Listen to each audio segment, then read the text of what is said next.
The human brain likes to think of itself as a sophisticated supercomputer. We believe we make rational choices, analyze data objectively, and navigate the world with logic. But in reality, we're running on legacy software full of glitches, backdoors, and exploitable bugs. These aren't just random errors, they are predictable patterns in human psychology.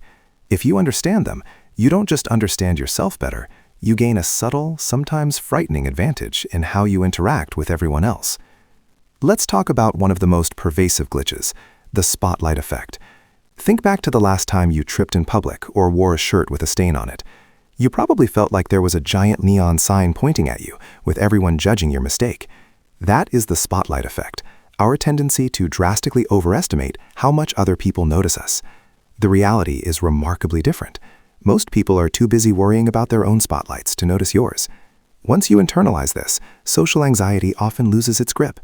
You realize you are freer than you think, because quite frankly, nobody is watching closely. But what about influencing others?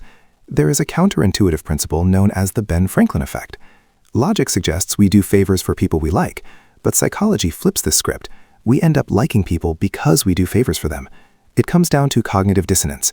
If you do something nice for someone you dislike, your brain feels uncomfortable. To resolve this conflict, it updates your attitude. I must like this person, otherwise why would I have lent them my book? So if you want to win someone over, don't do them a favor, ask them for one. Now let's move to negotiation and the art of framing. This is where the door-in-the-face technique comes into play. It relies on the principle of reciprocity, but with a twist. Let's say you want to borrow $50 from a friend. If you ask for 50 straight up, they might hesitate. But if you ask for 500 first, they will almost certainly say no. That refusal creates a sense of guilt or social debt. When you immediately follow up with the smaller real request of $50, it feels like a concession. They are far more likely to agree to the smaller number, because in comparison to the first number, it looks incredibly reasonable. You anchored their expectation high, so the reality feels low. We also have to discuss the Pygmalion effect, which is perhaps the most powerful tool for leadership and parenting. It states that higher expectations lead to an increase in performance. In famous studies, teachers were told certain students were bloomers who were about to get smarter, even though these kids were chosen randomly. By the end of the year, those random kids actually had higher IQ scores. Why? Because the teachers treated them differently, gave them more time to answer, more feedback, and more encouragement. Our beliefs about others can become self-fulfilling prophecies.